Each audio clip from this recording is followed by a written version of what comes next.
어젯밤 경기도 고양시 백석동에서 한국지역 난방공사 온수관이 터져서 1명이 숨지고 39명이 화상을 입었습니다. 27년 된 온수관의 용접 부분이 파열돼 사고가 난 걸로 보입니다. 김정은 북한 국무위원장의 연내 답방을 위해 청와대는 북한 측에 가능한 날짜를 제안한 걸로 알려졌습니다. 연내 답방이 성사되려면 늦어도 이번 주말 안에는 북한이 답방에 대한 답을 줘야 한다는 분석입니다. 제주도가 우리나라 첫 외국계 영리병원인 녹지국제병원의 설립을 결국 허가했습니다. 국내 의료체계에 영향을 주지 않도록 내국인은 이용할 수 없도록 하겠다는 입장이지만 반발이 만만치 않습니다. 어제 광주광역시와 현대자동차가 잠정 합의한 광주형 일자리 협상안에 대해서 한국노총 측이 강력 반발했습니다. 진통 끝에 광주노사민정협의회가 단체 협약 유예 조항을 삭제하는 내용의 추정안을 내놨지만 이번엔 현대차가 이를 수용하기 어렵다고 밝혀서 협상 전망은 다시 안개 속으로 빠져들었습니다. 국회의원들은 소모임을 꾸려 나라 돈으로 해외 출장을 가면서도 출장 보고서나 관련 정보를 전혀 공개하지 않고 있습니다. JTBC가 국회 혁신자문위원회가 작성한 평가 보고서를 입수했는데 그동안 드러나지 않았던 의원들의 부적절한 해외 출장 사례가 다수 담겨 있습니다. 진도 모피가 수십억 원의 세금을 하청업체에게 미루어 곳으로 파악돼 논란이 커질 것으로 보입니다. JTBC 취재진이 확인한 결과 해당 업체들은 수백만 원대 모피 한 벌당 인가공비로 30만 원 정도를 받는 영세업자들이었습니다. 24시간 운영을 했던 무인 빨래방입니다. 그런데 여기 보시면 자정부터 오전 6시까지는 더 이상 영업을 하지 않는다는 안내문이 붙어 있습니다. 청소년 범죄 우려 때문이라는데요. 무인 점포가 나날이 늘어나면서 문제도 생기고 있습니다. 밀착 카메라가 들어봤습니다. 쇼팽 콩쿠르 우승 후 세계 무대에서 활약 중인 피아니스트 조성진 씨가 출연합니다. 인터뷰와 함께 피아노 라이브 연주도 이어질 예정입니다. 기름 없이 달리는 일상으로 매일을 바꾸는 현대수소 전기차. 예, 시청자 여러분, JTBC 뉴스룸을 시작하겠습니다. 경기도 고양시 백석동에서 땅 밑에 묻혀있던 낡은 온수관이 터지면서 주민의 목숨까지 앗아갔습니다. 27년 된 배관의 용접 부분이 파열되면서 사고가 났다고 합니다. 시청자들이 저희 뉴스룸에 보내온 제보 영상에는 뜨거운 물기둥이 솟구쳐 오르는 장면과 수증기가 자욱한 도로, 또 놀라서 대피하는 시민들의 긴박한 모습이 고스란히 담겼습니다. 발밑에서 갑자기 터져나온 물의 온도는 섭씨 100도에 육박했습니다. 이 사고로 딸과 예비 사위를 만나고 돌아오던 아버지가 숨졌고 퇴근길 시민 39명이 화상 등을 입었습니다. 먼저 조보경 기자가 다급했던 사고 당시 상황을 전해드리겠습니다. 섭씨 100도가량의 물이 도로 위로 쏟아집니다. 인도 주변은 뿌연 연기가 뒤덮어 앞도 제대로 볼 수 없습니다. 어제 저녁 8시 40분쯤 경기도 고양시 백성역 인근 도로에서 지하에 묻혀있던 온수관이 파열됐습니다. 목격자들은 처음에 뭔가 터지는 소리가 났다고 합니다. 갑자기 그 펑 소리가 나면서 뽀얗게 안개같이 끼어가지고 보니까 불이 터져가지고 쓰나미같이 몰려오더라고요. 이윽고 물은 차량 안까지 파고들었습니다. 미처 피하지 못한 채 도로에 있던 운전자 69살 송모 씨가 숨지고 39명이 부상을 입었습니다. 주민들도 다급하게 구조를 요청했고 119요. 차에 한번 봐보셨으면 좋겠는데. 주변에 있는 차를 좀 빼려고 하는데 차 뭐 앞이 안 보이니까 수증기 때문에 불편 정도가 아니죠. 전혀 움직이지를 못해요. 횡단보도 위에는 밑에는 다 물이 잠겨서 화상을 입을까 떨어야 했습니다. 화상 입으신 분들이 이제 신발 벗고서 이제 계속 이제 발 잡고 계시고. 취재진이 확보한 인근 상가의 CCTV엔 건물 안까지 수증기가 밀려 들어오는 장면이 포착됐습니다. 이 과정에서 밖으로 나가려는 사람과 대피하려는 사람들이 뒤엉키는 아찔한 모습도 있었습니다. 물이 쉴 틈도 없이 계속 이제 쓰나미처럼 이제 차월차까지 시작하다 보니까는 이제 안에 계시는 손님들도 이제 정리하시고 같이 대피를 했습니다. 건물 지하의 변전실에 물이 차는 상황도 발생했지만 다행히 감전이나 화재 등의 사고는 아직 보고되지 않았습니다. 한밤중 도로를 덮친 뜨거운 물의 습격에 주변은 아수라장이 됐습니다. JTBC 조보경입니다. 경찰이 현장 감식을 벌인 결과 27년 된 온수관 파이프가 압력을 버티지 못해서 터진 것으로 파악됐습니다. 현장을 직접 취재한 김민관 기자가 지금 옆에 나와 있습니다. 온수관 파이프에서 어느 부위가 터진 겁니까? 먼저 파이프 구조에 대한 설명이 필요한데요. 이거 예. 화면을 보면서 말씀을 드리겠습니다. 예. 해당 파이프는 1991년 땅속 2.5m 깊이에 설치가 됐고요. 지름은 1m 10cm 정도입니다. 예. 그런데 파이프 중간에 용접을 해놓은 부분이 떨어져 나가면서 이 부분에서 물이 터져 나온 지금 겁니다. 이 부분을 얘기하는 건가요? 예, 맞습니다. 예. 용접은 이게 언제 한 겁니까? 그러니까 저희가 용접한 부분을 촬영을 했는데 떨어져 나간 부분이 육안으로도 보인다고 했는데요. 네, 그렇습니다. 지금 화면을 보시게 되면 이 부분이 이거군요. 떨어져 나간 부분입니다. 예. 떨어져 나간 부분은 보시는 것처럼 기왓장 4개 정도 크기고요. 두께는 10mm, 즉 1cm 정도가 됩니다. 그렇게 두껍지는 않군요. 네, 그렇습니다. 예, 예. 저희가 현장 관계자를 통해 확인을 해보니 용접은 파이프를 깔 당시부터 이루어졌다고 합니다. 91년에. 예, 맞습니다. 예. 91년 당시에 작업자들이 내부 확인 등을 위해 드나들었던 구멍을 최종적으로 막기 위해서 이렇게 용접을 해놨다고 합니다. 아, 그렇습니까? 사람이 드나들기 위해서 구멍을 뚫는 공법이 이렇게 통상적으로 쓰이는 겁니까? 현재는 쓰이지가 않고요. 제가 예. 업계 얘기를 들어봤는데 당시 유럽에서 사용하던 방식을 본따서 사용한 것으로 추정이 된다. 예. 이렇게 설명을 했습니다. 그럼 지금도 우리는 이 방식을 혹시 쓰고 있습니까? 남방공사 측은 과거에는 어쩔 수 없이 사용을 했는데 예. 현재는 보시는 것처럼 안전상의 이유로 사용하지 않는다. 이렇게 설명을 했습니다. 예. 예, 지금 보시는 화면 곧 있으면 나올 텐데요. 예, 화면 바꿔주세요. 예, 말로 예. 설명을 드리겠습니다. 이제 화면이 곧 나올 텐데 보수공사 장면을 보시면 예. 예.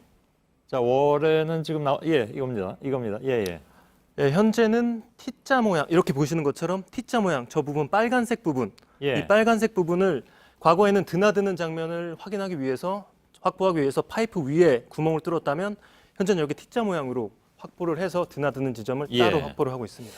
그런데 이제 아무래도 걱정이 되는 게 이런 노후 배관이 여기 말고도 굉장히 많을 것 같은데 혹시 파악이 됐습니까? 예, 현재 이제 교체 및 보수 작업이 필요한 30년 이상 된 노후 배관을 저희가 파악을 했는데요. 예.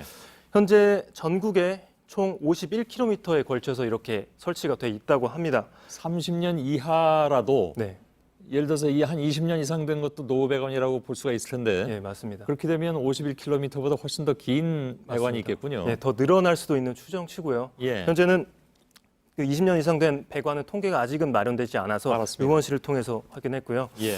네, 일단은 이번 사고를 계기로 남방공사는 이 오래된 배관, 20년 이상 된 배관을 모두 전수조사하겠다 이렇게 밝혔습니다. 예. 전수조사 이후에 뭐 문제가 있으면 바로 배관을 바꾼다 이런 얘기인가요? 그렇다면? 맞습니다. 예. 예. 근데 평소에 이거 그러면 점검을 안 합니까? 공사 측은 평소에는 매일 도로 상태 등을 점검을 한다고는 합니다. 하지만 예. 아까 설명드린 것처럼 지하 2.5m 깊이에 묻혀 있기 때문에 육안으로는 확인하는 작업을 하지 않고 있습니다. 아, 그런가요? 네, 그렇기 때문에 제대로 된 조사를 하고 있지 않은 것 아니냐 이런 지적도 나온 이유고요. 예. 예를 들면 이게 취재가 되는지 모르겠는데 2.5m 지하에 묻혀 있다면 육안으로는 당연히 알 수가 없습니다. 예. 도로 상태만 봐가지고는 알 수 없는 거니까요. 그러면 그걸 왜 요즘은 그 땅속에 있는 것도 탐지할 수 있는 장비가 있는데 네. 있겠죠. 그거는 사용을 안 하나요? 이거는 연 2회 정도 확인을 하는데요. 예. 연 2회에 열 감지기 즉 오늘 설명해드린 것처럼 탐지할 수 있는 장비. 뜨거운 물이 있기 때문에 예. 감지가 되는데 이것으로 제대로 파악이 가능한지 여부는 아직도 전문가들 사이에서도 연 2회 정도면 제대로 될지 안 될지 모른다 이렇게 지적을 그런가요? 하고 있습니다. 여러 가지로 좀 불안한 그런 상황이군요. 어제 사고를 계기로. 김민관 기자였습니다. 예. 어제 사고로 온수관 근처에 있는 아파트 4개 단지 2,800여 가구의 난방과 온수 공급이 10시간 가까이 끊겼습니다. 공교롭게도 어젯밤엔 올겨울 들어서 처음으로 한파주의보가 내려질 만큼 기온이 내려가서 주민들은 밤새 추위에 떨어야 했습니다. 하예빈 기자입니다. 아파트의 난방기 스위치를 돌려도 작동하지 않습니다. 온수관 사고로 난방이 중단된 지 3시간 만에 실내 온도는 20도 밑으로 떨어졌습니다. 집안에서 두꺼운 한겨울용 외투를 꺼내 입어야 했습니다. 바닥이 완전히 냉물이에요. 지금 만져보시면 차가워요. 이거 슬리퍼 안 신으면 지금 못 다녀요. 경기도 고양시 백성역 일대의 4개 아파트 단지 2,800여 가구와 17개 건물엔 어젯밤 10시 15분부터 난방이 중단됐습니다. 온수관이 터진 직후 긴급 복구에 나선 한국지역난방공사가 온수 공급을 끊었기 때문입니다. 난방은 오늘 아침 8시쯤 재개됐지만 10시간 가까이 온수가 나오지 않아 주민들이 큰 불편을 겪었습니다. 경기도 일대엔 어젯밤 한파주의보가 내려져 기온이 영하로 내려갔습니다. 주민들은 가스레인지로 물을 끓여 사용하기도 했습니다. 내일을 대비해서 아침에 출근하기 전에 물을 끓이려고 냄비도 새로 지금 끓여놓고 있습니다. 난데없는 온수관 파열 사고로 많은 주민들이 한파에 생고생을 했습니다. JTBC 하혜빈입니다. 문재인 대통령이 민정수석실 특별감찰반 비위 사건에 대해서 입장을 밝혔습니다. 이에 앞서 어젯밤 순방에서 돌아오자마자 조국 수석으로부터 보고를 받았습니다. 문 대통령은 특감반 개선 방안을 마련하라고 조국 수석에게 지시했다고 합니다. 청와대 취재기자 연결해서 잠깐 좀 얘기 더 들어보겠습니다. 이서준 기자, 자, 조 수석에게 이런 지시를 내렸다는 것은 조 수석을 계속 신임하겠다, 그러니까 유임시키겠다 이렇게 해석이 된 거죠? 네, 문재인 대통령은 이 청와대 안팎 공직기강 확립을 위해 관리 체계를 강화하고 특별감찰반 개선 방안을 조속히 마련해달라고 조국 수석에게 지시를 했습니다. 관리를 잘해달라는 메시지도 있지만 조국 수석에게 민정수석으로 계속 일해달라는 쪽에 방점이 더 찍혀 있습니다. 예. 어젯밤 보고에서도 조국 수석 책임론에 대해서는 전혀 거론되지 않았다고 합니다. 뭐 아시는 것처럼 지금 야당은 계속해서 조국 수석의 경질을 강력하게 요구하고 있습니다. 대통령이 조 수석을 신임하는 배경 뭐라고 봐야 될까요? 예, 특별감찰반 비위 사건에서 민정수석실이 절차 또는 법령을 어긴 것은 없다라는 게 청와대의 입장입니다. 검찰 수사관 김모 씨를 검찰로 돌려보낼 때 비위 사실을 구두로만 통보했다라는 지적이 있었는데요. 가장 문제가 됐던 김 씨를 우선 검찰로 돌려보내고 나머지 다른 수사관들 조사를 마친 뒤에 비위 조사 내용을 공식 문서로 보냈기 때문에 문제가 되지 않는다는 게 청와대의 설명입니다. 예. 문 대통령이 대검찰청 감찰 조사 결과가 나오면 국민들이 올바르게 평가할 것이다 이렇게 얘기를 했는데 무슨 의미로 한 얘기입니까? 앞선 얘기들과 같은 내용이긴 합니다. 청와대 직원이었던 김모 씨의 비위가 문제가 되긴 했지만 민정수석실의 대응은 현재로서는 적절했다고 판단을 했다는 뜻입니다. 다만 감찰 내용은 공개하지 않으면서 갑자기 전원교체라는 강수를 둔 데 대해서는 미숙했다는 평가도 나오긴 합니다. 하지만 정무적 판단은 미흡했을지언정 경질로 책임을 물을 만큼 부적절한 결정은 아니었다는 것으로 보입니다. 예, 혹시 이에 대해서 야권 쪽의 반응이 나온 게 있는지요? 네, 자유한국당이나 바른미래당 그리고 또 민주평화당 등도 이에 대해서 받아들일 수 없다, 경질을 해야 한다는 쪽으로 오늘 논평을 냈습니다. 예, 논란은 지금 상황으로 보면 더 계속될 것 같긴 합니다. 알겠습니다. 이서준 기자가 전해드렸습니다. 김정은 북한 국무위원장이 올해 안에 실제로 서울에 온다면 날짜는 저희들이 보도해드린 대로 12월 18일에서 20일 사이가 될 가능성이 높죠. 청와대는 북측에 가능한 날짜를 제안했는데 북측은 아직은 응답이 없는 것으로 알려졌습니다. 준비 시간을 감안한다면 늦어도 이번 주말까지는 서로 간의 협의가 끝나야 할 것으로 보입니다. 이성대 기자의 보도입니다. 정부는 공식적으로 북한과 연내 답방 문제를 논의하는 건 없다는 입장입니다. 청와대는 답방 시기는 연내든 내년 초든 열려 있고 북측의 결단이 중요하다고 밝혔습니다. 한미 정상회담 결과로 연내 답방이 힘을 얻게 됐지만 우리가 공개적으로 나서기보다 북한 체제의 특성상 김정은 위원장의 결정을 기다려야 한다는 겁니다. 다만 실무선에선 북측이 답방 여부를 판단하는 데 도움이 되도록 가능한 날짜를 제안한 걸로 알려졌습니다. 김정일 사망 7주기인 17일은 넘겨 20일 전후가 유력하게 거론되고 있습니다. 올해 안에 답방할지 여부는 조만간 결정될 걸로 보입니다. 청와대 관계자는 연내 답방이 성사되려면 북측이 이번 주말까지는 응답해줘야 우리 측도 준비할 수 있다고 설명했습니다. JTBC 이성대입니다. 지난 6일 동안 북측과 함께 개성부터 신의주까지 철도를 살펴본 우리 측의 조사단이 오늘 돌아왔습니다. 우리가 경의선 북측 구간을 본 것은 11년 만의 일인데 전보다 나아진 것도 없지만 썩 나빠진 것도 없다는 것이 조사단의 설명입니다. 김소현 기자입니다. 오후 5시 10분쯤 우리 측 조사단 28명을 태운 버스가 군사 분계선을 넘어 들어옵니다.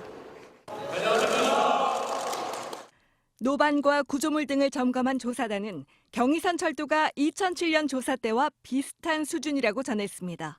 청천강을 지나갈 때 비가 왔어요. 미끄러워서 걸어가지 말아야 할 구간인데 800m 정도 되는 교량을 다 같이 걸어가면서 다만 안전성을 판단하기 위해선 정밀 조사가 더 필요하다고 덧붙였습니다. 열차 속도는 시속 20에서 60km로 평양 이남 구간이 더 느리고 국제열차 등이 다닌 위쪽 구간은 좀 더 빠르다고 설명했습니다. 남측 열차 6량, 북측 5량을 이어붙여 함께 다녔는데 북측의 식당 칸은 남북 인원이 번갈아 섰습니다. 우리 측 조사단은 내려왔지만 조사 열차는 북측이 동해선으로 옮겨놓을 예정입니다. 오는 8일 우리 조사단이 동해선으로 올라가 10일간 조사를 이어갑니다. JTBC 김소현입니다.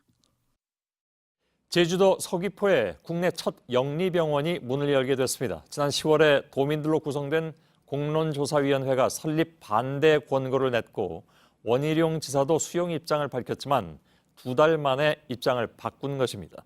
국내 건강보험 체계를 뒤흔들 수 있다는 우려와 반발이 큽니다. 이상화 기자입니다.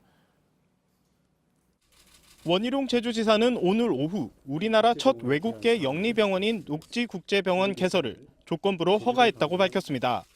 내국인 진료는 금지하고 진료 과목을 성형외과와 피부과, 내과, 가정의학과로 한정하는 조건입니다. 건강보험은 적용되지 않습니다. 그러면서 지난 10월 공론조사위원회가 낸 설립 반대 권고를 수용하지 못해 죄송하다고 말했습니다. 당시 존중하겠다고 했던 입장을 2달 만에 바꾼 건 소송 등 배상 요구를 감당하기 어렵다는 판단 때문인 것으로 보입니다. 중국 자본인 녹지그룹이 투자한 녹지병원은 이미 투자된 금액만 700억 원이 넘고 소송 금액은 1,000억 원대로 예상됩니다. 앞으로 외국 자본 투자를 유치하는 데도 부정적 영향이 우려된다고 제주도 측은 설명했습니다. 원재사는 외국인만 대상으로 하면 국내 의료 체계와 겹치지 않고 건강보험법 적용도 받지 않는 만큼 의료 공공성을 해칠 우려가 없다고 강조했습니다. 하지만 반발이 만만치 않습니다. 국내 일반 병원 법인과 달리 영리법인은 외부 투자자가 수익금을 회수할 수 있습니다.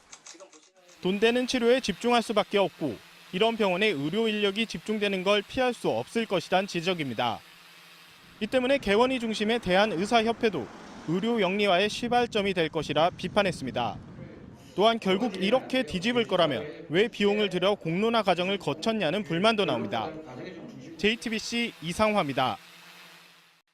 어제 사실상 타결된 듯했던 광주형 일자리 사업이 하루 만에 다시 안개 속으로 빠져들었습니다. 임금 및 단체 협상을 유보하는 조항에 대해서 노동계가 강하게 반발했기 때문입니다.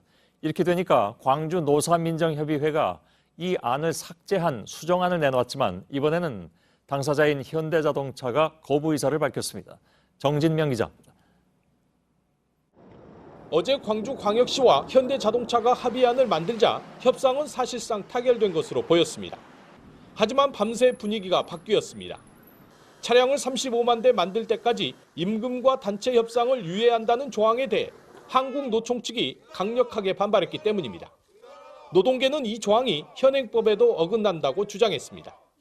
오늘 오전으로 예정됐던 광주 노사민정협의회 회의도 한 차례 연기돼 4시간 늦게 열렸습니다. 결국 노사민정위는 이 조항을 아예 삭제하거나 일부를 수정한 3가지 안에 합의했습니다. 주 44시간 근무에 초임 연봉 3,500만 원 조건은 그대로 유지됐습니다. 한국노총은 이번 안이 받아들일 수 있는 최종안이라는 입장입니다. 못 받으면 비좀 못 하는 거죠. 광주시는 수정 의결안을 현대자동차에 보내 최종 협상에 나섰습니다. 광주형 일자리 중요성, 그걸 감안할 때 지연이 되더라도 해야 되지 않겠습니까? 하지만 현대차는 협상안에 대해 투자 타당성 측면에서 받아들이기 어렵다는 입장을 밝혔습니다. 추가 협상 여지를 남기긴 했지만 당분간 큰 진척을 보이긴 어려울 전망입니다. JTBC 정진명입니다. 금융위원회가 오늘 이른바 삼바 사태, 즉 고의로 분식 회계를 했다고 결론을 내린 삼성바이오로직스에 대해서 과징금 80억 원을 부과하기로 확정했습니다. 회사 측이 행정소송을 내면서 반발하고 나섰지만 앞선 증선위의 결정을 그대로 받아들인 것입니다. 거래소의 삼성바이오 상장 폐지 심사 결과도 이달 내에 나올 예정입니다. 송지혜 기자입니다. 금융위원회의 오늘 과징금 확정 결정은 지난달 증권선물위원회 의결에 따른 후속 조치입니다. 증선위는 삼성바이오로직스가 고의로 분식회계를 했다며 법인 검찰 고발과 대표이사 해임 권고 등과 함께 과징금 80억 원 부과를 결정했습니다. 과징금 부과액이 5억 원이 넘으면 금융위가 최종 결정하는데 증선위 심의 결과를 그대로 확정한 겁니다.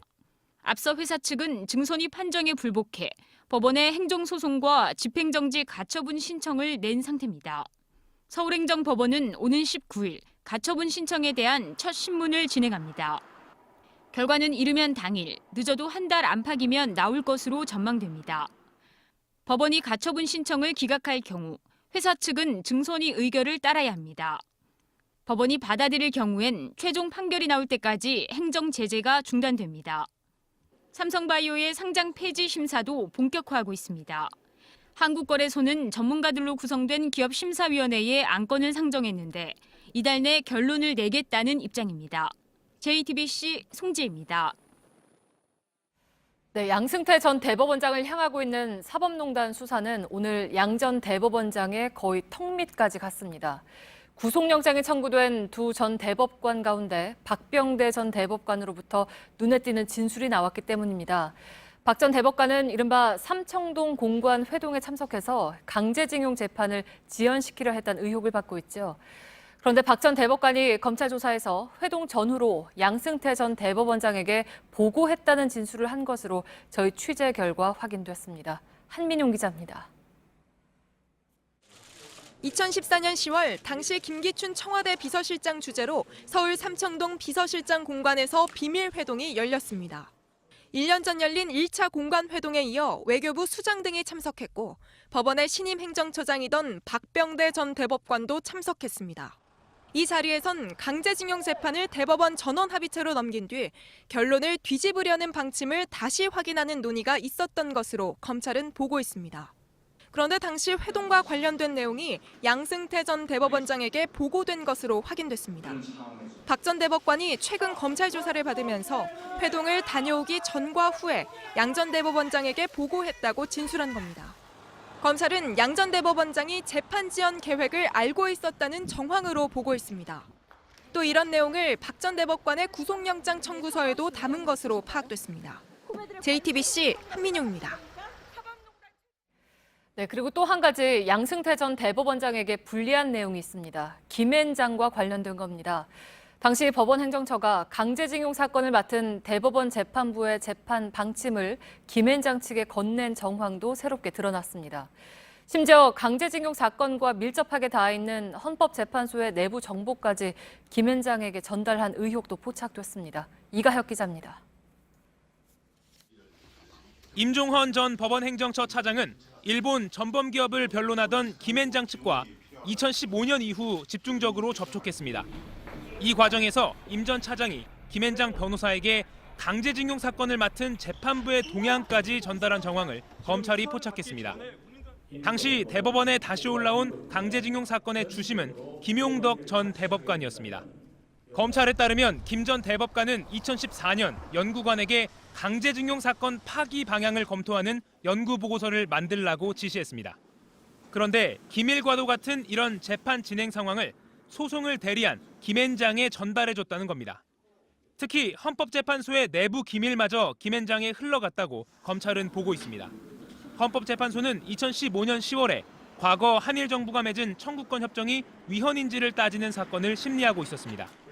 그런데 임 전 차장이 헌재에 파견 나간 판사를 통해 빼낸 관련 정보를 고스란히 김앤장에 건넸다는 겁니다. 한일 청구권 협정에 관한 헌재 판단은 징용 피해자들의 배상받을 권리에 대한 판단에도 영향을 줄 수 있는 민감한 사안이었습니다. JTBC 이가혁입니다. 일본군 위안부 피해자 김순옥 할머니가 오늘 향년 97세로 세상을 떠났습니다. 김 할머니는 20살 때 공장에 취직할 수 있다는 말에 속아 중국 헤이룽장성의 위안소에 끌려가서 피해를 당했습니다. 김 할머니를 포함해 올해만 6명이 세상을 떠나면서 정부에 등록된 위안부 피해자 가운데 생존자는 이제 26명으로 줄었습니다. 전 재산이 29만 원뿐이라고 했던 전두환 씨가 올해 고액 세금 체납자 명단에도 새롭게 이름을 올렸습니다. 여전히 내지 않은 추징금도 1,000억 원이 넘죠. 국세청은 전 씨를 포함한 고액 상습 체납자 7,157명의 실명을 오늘 공개했습니다. 송승환 기자입니다. 전두환 씨가 체납한 세금은 2015년 부과된 양도소득세 30억 9,900만 원입니다. 세금은 이른바 전두환 추징법이 제정된 뒤 검찰이 가족들의 재산을 공매 처분하는 과정에서 발생했습니다. 가족 재산으로 추징금을 냈으니 소유권이 바뀐 셈이고 양도세 부과 대상이 된다는 게 국세청의 설명입니다. 전 씨는 양도세 외에도 지방세 8억 8천만 원을 3년째 내지 않았습니다. 추징금 역시 1,000억 원 이상 미납한 상태입니다. 법조비리 사건인 이른바 정은호 게이트에 연루돼 징역형이 확정된 최유정 변호사도 68억 7,300만 원의 종합소득세를 내지 않은 것으로 나타났습니다. 국세청은 오늘 이들을 포함해 2억 원이 넘는 세금을 1년 내지 않은 7,157명의 실명을 공개했습니다. 체납한 세금은 모두 5조 2,440억 원입니다. 광주광역시의 정모 씨가 250억 원을 내지 않아 개인 체납액이 가장 많았고 10억 원 이상 체납자는 670명에 달했습니다. 국세청은 고액 체납자들의 숨겨진 재산을 추적하는 전담팀을 운영 중인데 올 들어 1조 7천억 원을 징수했고 13,000여 명에 대해선 출국 금지를 요청했다고 밝혔습니다. JTBC 송승환입니다. 한 벌에 수백만 원, 수천만 원에 달하는 진도 모피 한 번쯤 들어보셨을 겁니다. 그런데 최근 진도 모피 하청업체들에게 수십억 원의 세금이 부과돼서 논란입니다. 그 배경을 보니까 하청업체에게 세금을 미루는 진도 모피의 황당한 절세 기술이 있었습니다. 서준석 기자입니다. 진도 모피의 한 하청업체입니다. 자본금 5천만 원에 사장을 포함한 전 직원은 9명입니다. 그런데 지난 10월 이 업체는 3억 7천만 원의 세금을 고지받았습니다. 2013년 7월 기준으로 매겨진 세금으로 앞으로 추가로 부과될 세금만 수십억 원에 달합니다. 세목은 모피와 같은 500만 원 이상 사치품에 붙는 개별 소비세. 원래 신고해야 할 금액보다 더 낮은 금액을 신고했다는 게 조세 부과 이유입니다. 하지만 업체 측은 세금 기준이 된 2013년 7월의 실제 매출이 1,800만 원에 불과하다고 주장합니다. 지난 10월 진도 모피 하청업체 8곳이 고지받은 세금은 약 48억 원. 모두 영세업체들로 앞으로 부과될 세금을 합치면 수백억 원에 달할 것으로 보입니다. 상식적으로 저희는 돈을 받아서 쓴 사람이 세금을 내야 되는 게 원칙이라는 상식밖에 없어요. 이들에게 거액의 세금이 부과된 배경엔 원청업체인 진도 모피의 절세 기술이 있었습니다. 1,000만 원 넘는 가격표를 달고 백화점에서 팔리고 있는 모피입니다. 진도 모피가 이를 직접 만들어 팔면 판매가 1,000만 원에 대한 세금을 납부해야 합니다. 하지만 이 모피를 하청업체가 원재료와 가공비에 해당하는 270만 원의 생산에 원청에 납품할 경우 세금은 270만 원을 기준으로 매겨집니다. 실제 하청업체들은 270만 원에 대한 세금을 내고 진도 모피의 일을 돌려받아 왔습니다. 지난해 진도 모피 세무조사에서 이런 관행을 적발한 국세청은 2013년치부터 판매가 1,000만 원 기준으로 세금을 부과한 겁니다. 하청업체 측은 억울하다는 입장입니다. 원단 구입부터 디자인, 수량 등을 진도 측이 일일이 지시해 이뤄지고 관련 비용도 돌려받아 왔기 때문입니다. 걔네 지정해놓은 회사, 항공회사, 통관사, 운송사 다 걔네 지정해놓은데요. 국세청은 현행 세법에 따라 하청업자가 세금을 부담해야 한다는 입장입니다. 하나의 코트에 사용되는 모피동물은 17마리에서 20마리. 이를 규격에 맞게 자르고 늘렸다가 다시 이어붙이고 마무리 바느질까지 걸리는 시간은 꼬박 하루 반가량입니다. 백화점에선 500만 원 이상의 가격에 팔리고 있지만 하청업체가 챙기는 임가공비는 30에서 40만 원 수준입니다. 진도 모피는 하청업체들에게 세금 대납은 법적 근거가 없어 어렵다고 밝혔지만 취재가 시작되자 세금을 전부 책임지겠다고 입장을 바꿨습니다. JTBC 서준석입니다. 최순실 씨 태블릿 PC 보도가 조작됐다고 주장하면서 JTBC 등의 명예를 훼손한 혐의로 재판을 받고 있는 변희재 씨에 대해서 검찰이 징역 5년을 구형했습니다. 검찰은 변 씨가 장기간 조작서를 퍼뜨리는 등 악의적인 선동을 일삼아 JTBC의 사회적인 가치를 훼손했다고 밝혔습니다. 변 씨에 대한 선고는 다음 주 월요일에 내려집니다. 배우 고 장자연 씨 사건을 다시 들여다보고 있는 검찰 과거사위원회 진상조사단이 오늘 방용훈 코리아나 호텔 사장을 소환해서 조사했습니다. 조사단은 장 씨의 친필 문건에 등장하는 2008년 9월에 방 사장과 장 씨가 만난 정황을 확보하고 집중 추궁한 것으로 파악됐습니다. 임지수 기자의 보도입니다. 고 장자연 씨가 숨지기 일주일 전 직접 작성한 문건입니다. 2008년 9월 기획사 사장 김모 씨가 접대 자리에 자신을 불러 잠자리를 강요했다는 내용입니다. 그런데 지난 4월 재조사를 시작한 검찰 과거사위원회 진상조사단은 이때 방용훈 코리아나 호텔 사장과 장 씨가 만났다고 들었다는 진술을 전 조선일보 관계자 A 씨로부터 확보했습니다. 권재진 당시 대검찰청 차장, 박문덕 하이트진로 회장 등이 동석했다는 이야기를 방 사장 측근인 한모 씨로부터 들었다는 겁니다. 장 씨의 동료였던 윤모 씨 또한 최근 조사에서 방 사장과 권 전 차장의 사진을 지목하며 술자리에서 만났다고 진술했습니다. 이에 따라 진상조사단은 오늘 오후 방용훈 사장을 소환해 이 같은 의혹에 대해 추궁했습니다. 방 사장이 사건과 관련해 조사를 받은 건 처음입니다. 앞서 9년 전 검찰 수사에서 방 사장은 2007년 10월 장 씨와 한 차례 만난 사실이 드러난 바 있습니다. 하지만 당시 검찰은 방 사장을 조사하지 않았습니다. JTBC 임지수입니다.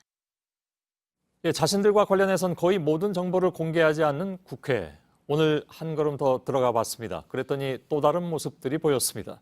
국회인 이른바 의원연맹으로 불리는 소모임이 있습니다. 여기에 소속된 의원들은 나랏돈으로 해외 출장이나 시찰을 다녀오지만 가서 뭘 했는지, 다녀와서 어떤 보고서를 썼는지 외부에 일체 공개되지 않습니다. 그런데 최근에 국회 혁신자문위원회의 보고서를 저희들이 입수해서 확인해 봤더니 왜 국회가 보고서를 공개하지 않는지 이유를 알만 했습니다. 서복현 기자입니다. 국회의원들의 소모임으로 불리는 단체들입니다. 국회 예산으로 해외 출장도 다녀오지만 보고서는 일절 공개하지 않습니다. JTBC가 보고서 등에 대해 정보 공개를 청구했지만 국회는 답변 기한을 연장했습니다. 그런데 이 단체들의 해외 출장 문제를 지적한 국회 혁신자문위의 보고서가 최근에 나왔습니다. 스카우트 연맹 의원들은 세계 잼버리 대회를 유치한다며 지난해 루안다와 우간다 등을 방문해 7,400여만 원을 썼는데 자문위는 국회 활동과의 관련성이 소명되지 않는다고 했습니다. 아제르바이잔에서 열리는 총회와는 무관하게 우즈베키스탄까지 들렀다는 점도 지적했습니다. 그쪽에서 가세요, 국제국에서. 저희는 그쪽으로 다 보고를 한 상황이라서 저희가 JTBC 일일이 모든 거기에 다 답할 필요는 없거든요. 아시아 인권연맹 의원들은 지난해 과테말라에서 열린 총회에 1억 3천만 원 가까이 썼는데 총회와 무관한 멕시코까지 들렀습니다. 이렇게 부적절했다고 지적된 해외 출장은 지난해에만 15건이 넘습니다. 활동 보고서를 공개하지 않아온 이유를 짐작할 수 있는 대목입니다. 실제 유인태 사무총장은 의원들을 향해 국회 보조금을 어떻게 썼는지 다 까발려졌을 때를 잘 생각해보라고 말하기도 했습니다. 해당 단체들의 예산 삭감을 압박한 건데 내년 예산을 12억 원으로 깎으라는 자문위의 권고에도 국회는 이보다 2배인 24억 원을 편성했습니다. JTBC 서복현입니다. 우리 국회는 예산 편성도, 회의 자료도, 나랏돈 지출 내역도 말 그대로 깜깜이입니다. 대개 이런 경우 해외 의회 선진국 경우를 보게 되는데 그때마다 사실 한숨이 나오죠. 그래도 한번 보겠습니다. 영국 의회의 경우에 의회윤리청이라는 별도의 기구가 있고 여기에서 의원의 급여를 정하고 의원들이 쓴 돈의 내역도 2달에 한 번씩 세부 사항까지 공개하고 있습니다. 이선화 기자입니다. 영국은 독립기구인 의회윤리청 IPSE에서 의원들의 임금을 결정합니다. 하원 의원들이 사용하는 비용 내역을 2달에 한 번씩 공개하고 회계연도가 마무리될 때쯤 보고서를 발간합니다. 그 과정도 투명하게 공개됩니다. How decisions are made regarding MPs' remuneration. So that is also in the public domain. The overall budget, a lot of those committee meetings are televised, so it's all transparent. 미국과 캐나다 역시 의원들의 급여와 연금, 지출한 경비, 심지어는 지역구에 보낸 우편물과 그 비용까지 공개됩니다. 주요 선진국들에서는 투명한 예산 편성을 위해 온라인 등으로 국민들이 참여할 수 있는 장치를 마련하고 있습니다. 우리 국회 역시 투명성이 보장돼야 한다는 소리가 내부에서도 나오고 있습니다. 국회 입법조사처는 오신환 의원에게 제출한 소소위 예산심의 문제점이란 제목의 보고서를 통해 회의록이 남지 않기 때문에 공개성과 투명성이 확보되지 않는다고 지적했습니다. JTBC 이선아입니다.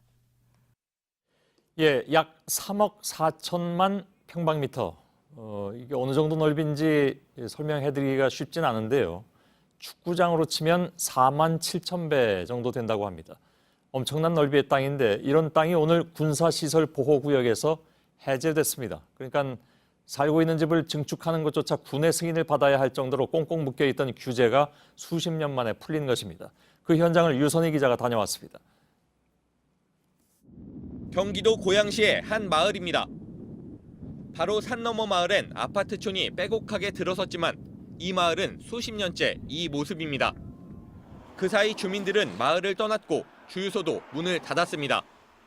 근처에 군부대가 있다는 이유만으로 도로조차 제대로 나지 않아 버스도 못 들어옵니다. 불편한 점도 많았죠. 발전도 안 되고 그리고 특히나 이제 애들 학교 어렸을 때 이게 학교 다니고 그럴 때 걸어 다니거나 아니면 또 뭐 데려다 줘야 되고. 이곳 고양시는 도시 전체 면적의 약 47% 정도가 군사시설 보호구역으로 묶여 있었습니다. 그래서 이렇게 농사를 짓거나 비닐하우스를 짓는 수준에서 개발을 멈춰왔습니다. 하지만 이번 해제 조치로 1,760만 제곱미터, 도시 전체 면적의 약 7% 정도가 개발 제한에서 해제가 됐습니다. 지역 주민들은 이번 조치로 지역 경제가 활성화될 것을 기대하고 있습니다. 25년 전 이 마을로 시집온 홍경옥 씨는 수년 전부터 군사시설 보호구역을 풀어달라고 민원을 넣어왔습니다. 이제 여기에 해제가 되면 아무래도 경제적인 여건이 좋아지지 않을까 해서 저희는 경제적으로 많은 도움이 되리라고 이렇게 생각을 하니까 그런 걸 빨리 진행을 좀 해주셨으면 합니다. 이렇게 군사시설 보호구역에 묶여서 개발이 제한되고 또 방치된 땅은 강원도 그리고 경기도에 집중이 돼 있습니다. 하지만 이번 해제 조치로 강원도 화천군의 경우에는 도시 전체 면적의 약 22%, 경기도 동두천시의 경우에는 도시 전체 면적의 약 15%가 개발 제한 구역에서 해제가 됐습니다. 경기 김포와 연천, 파주도 대규모로 풀렸고 강화도와 춘천 등도 일부 해제됐습니다. 전체 해제 규모는 약 3억 4천만 제곱미터, 축구장 면적의 4만 7천 배에 이르는 땅입니다. 1994년 17억 제곱미터를 해제한 이후 24년 만에 최대 규모입니다. 군은 전방작전에 필요한 군사시설과 보호구역을 먼저 골라내고 나머지 지역 일부만 해제했기 때문에 군사 대비태세엔 전혀 문제가 없다고 밝혔습니다. JTBC 유선입니다. 예, 요즘 사회 분위기상 음주운전하는 분들이 대폭 줄었다는 얘기가 들리고 있죠. 근데 오늘 이 보도를 보신 다음에는 술 마시고 운전하는 분들이 더 줄어들지 않을까 싶습니다. 지금까지는 소주 한 잔 마셔서 운전해도 괜찮다 이런 말 하는 분들이 적지 않았는데 오늘 국회 법사위를 통과한 도로교통법 개정안에 따르면 단속 기준이 대폭 강화돼서 소주 한두 잔만 마셔도 면허 정지 처분을 받을 가능성이 높아졌습니다. 강희연 기자.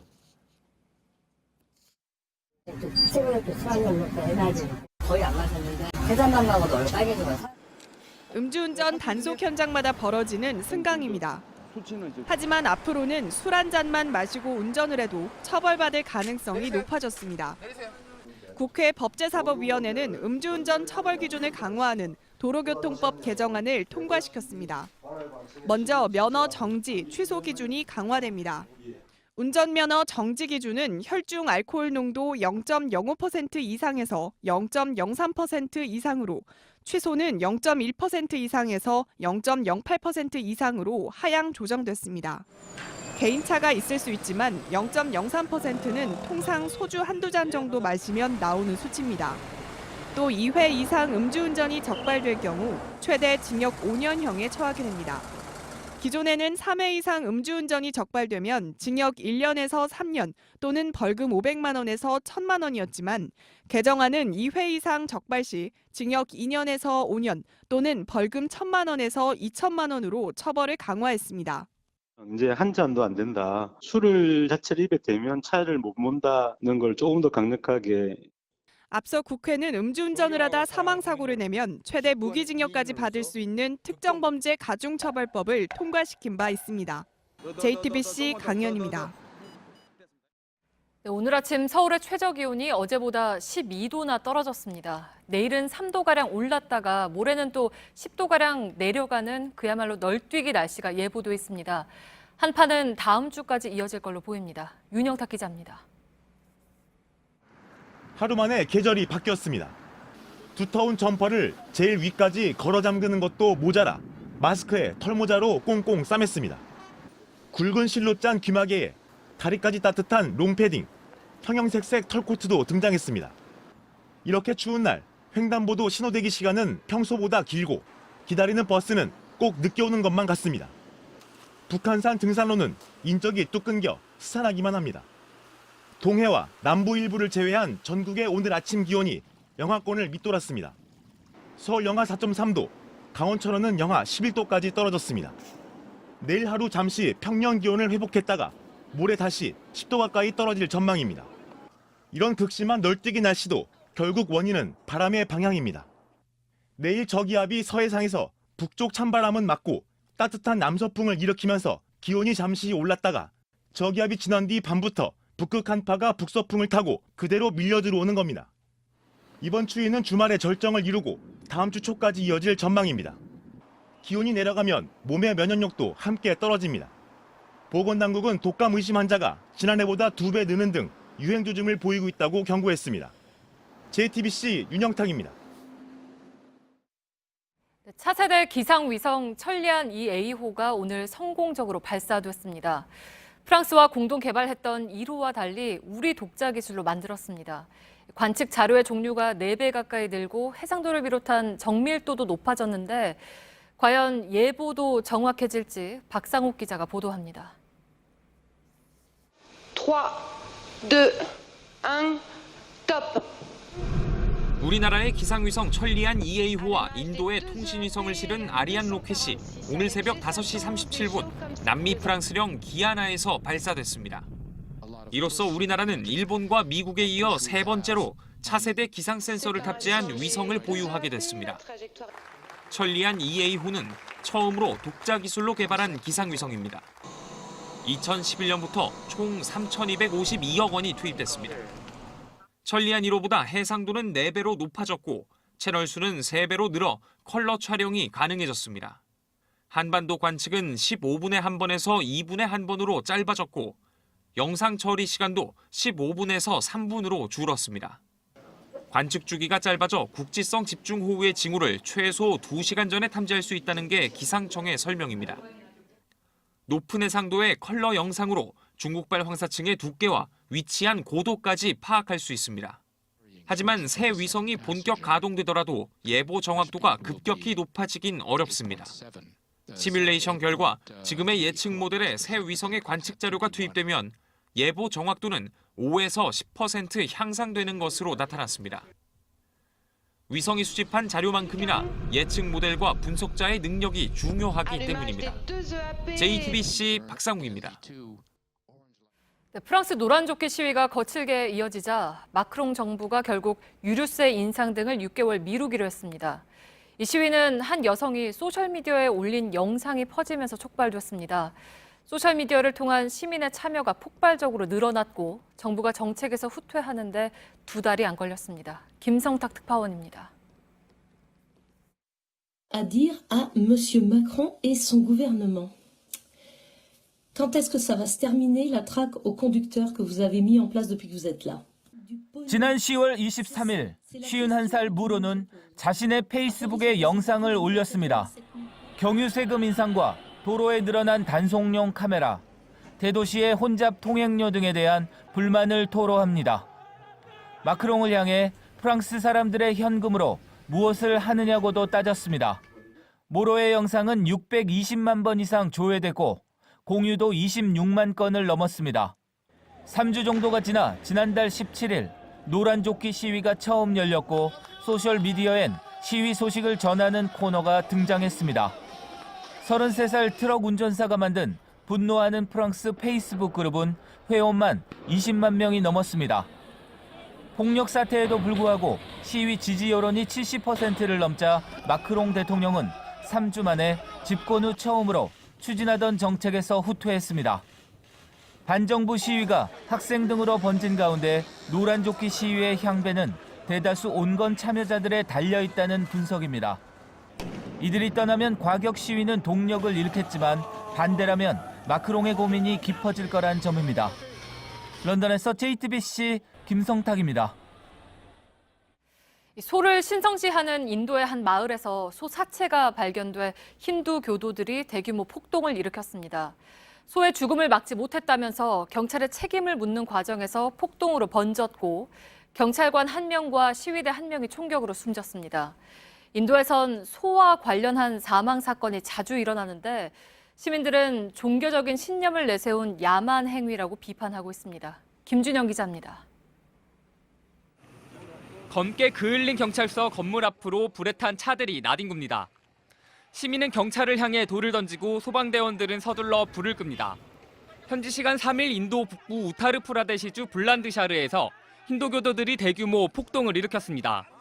이날 오전 한 마을에서 소의 사체가 발견되자 소의 도살을 막지 못한 책임을 경찰에 묻는 과정에 폭력 사태로 번진 겁니다.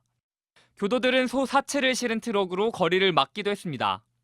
경찰 수천 명이 시위대 수백 명을 진압하는 과정에 경찰관 1명이 숨졌습니다. 부검 결과 숨진 경찰관의 머리에서 총알이 나왔고 둔기로 폭행당한 흔적이 나타났습니다. 현지 당국은 경찰의 총기 유발로 시위대 1명도 숨졌다고 밝혔습니다. 인도에선 지난해에만 소와 관련된 범죄로 11명이 숨졌습니다. 인도 소셜미디어 등에는 소를 신성시하는 것은 좋지만 다툼으로 번져 살인하는 것은 야만 행위일 뿐이라는 등 비판의 목소리가 이어지고 있습니다.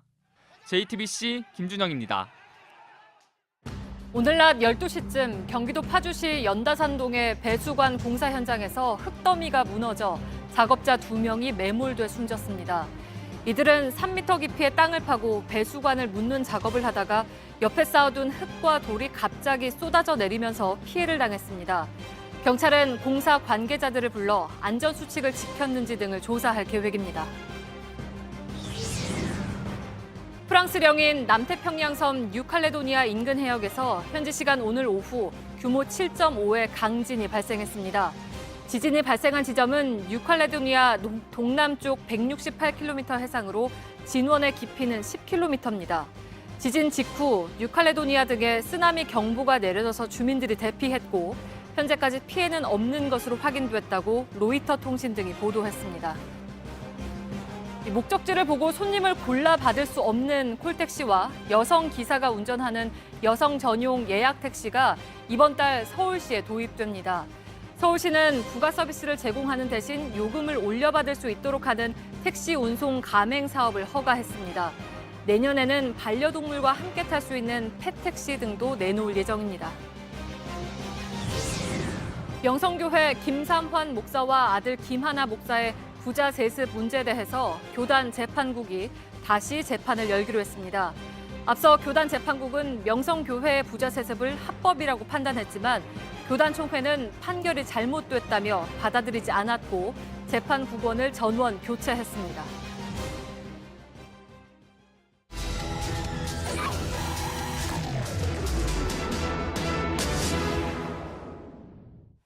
인형 뽑기방, 빨래방, 코인 노래방, 최근 꾸준히 늘고 있는 무인 점포들입니다.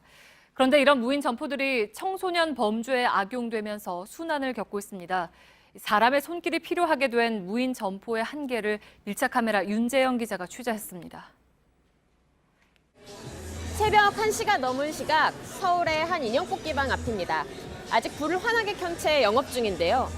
들어와 보시면 이 영업시간은 밤 12시까지, 또 청소년 이용 가능 시간은 밤 10시까지라고 적혀 있습니다. 하지만 대부분의 업소가 사람이 없이 무인 점포로 운영되다 보니 현장에서 이러한 규정이 지켜지는 경우는 드뭅니다. 수많은 인형 뽑기방이 자정을 훌쩍 넘은 새벽까지 영업을 합니다. 현행법상 12시 이후 인형 뽑기방 영업 제한 규정이 있지만 지켜지지 않는 것입니다. 내부엔 담배꽁초부터 쓰레기가 수북합니다. 일부 무인 점포들은 청소년 범죄에 악용되기도 합니다. 새벽 3시가 가까운 시각, 마스크를 한 남성들이 인형 뽑기 기계를 뜯어냅니다. 기계에서 나온 지폐를 호주머니에 넣은 뒤 빠져나갑니다. 경찰에 잡힌 이들은 모두 10대였습니다. 비슷한 시간대에 또 다른 인형 뽑기방. 한 남성이 벤치로 자물쇠를 끊어내더니 돈이 든 통을 들고 그대로 나갑니다. 서울 광진구의 한 뽑기방도 최근 절도를 당할 뻔했습니다. 아까 미스로 다 미성년자였어요. CCTV를 보고 있는데 단체로 여기 한 6명 잠깐 딱 끼는 거 보고 들어올 때 마스크 끼고. 무인 점포에는 대부분 CCTV가 설치돼 있지만 24시간 내내 이를 실시간으로 확인하기 쉽지 않습니다. 인형 뽑기방만의 문제가 아닙니다. 원래는 24시간 운영을 했던 모임 빨래방입니다. 하지만 비행 청소년 출입이 이어지자 지난달부터는 자정까지로 영업시간을 변경했습니다. 이 빨래방에는 24시간 원격으로 CCTV를 감시하고 세탁기 작동도 조종할 수 있는 시스템을 갖췄습니다. 하지만 새벽 시간에 수시로 드나드는 청소년들을 막을 수 없게 되자 24시간 운영을 포기한 겁니다. 한 10명에서 15명 정도 새벽 시간에 찾아와서 이제 매장 불을 끄고 아예 단체로 취침하는 일이 발생을 해서 관리가 안 되는데 어떻게 무인 매장 이렇게 24시간 또 열어놓고 하냐. 일부 무인 코인 노래방도 상황은 비슷합니다. 새벽에는 카운터가 있어도 지키는 사람이 없는 경우가 대다수입니다.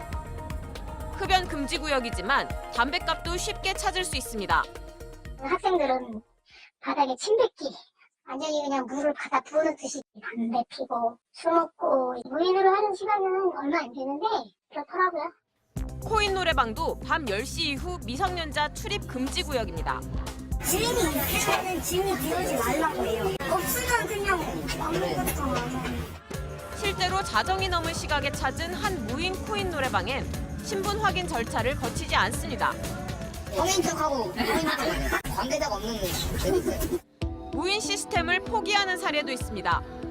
무인을 했는데 기계 다 부시고 뭐 훔쳐가고 그래가지고 아저씨부터는 사람 다 했어요. 돈 다 털어가고 그랬어요. 인건비 없이 부업을 위해 뛰어든 사람들도 곤혹스러운 상황입니다. 무인 시대라고 하지만 크고 작은 문제들이 생길 수가 있잖아요. 그 사람이 최소한 또 스탠바이 해줘야 돼요. 인건비 절감이라는 장점에 크게 각광받아온 무인 점포가 다시 관리의 어려움이라는 난관에 봉착했습니다. 이를 해결할 수 있는 시스템이 갖춰지기 전까진 결국 사람의 힘이 필요해 보입니다. 밀착 카메라 윤재영입니다.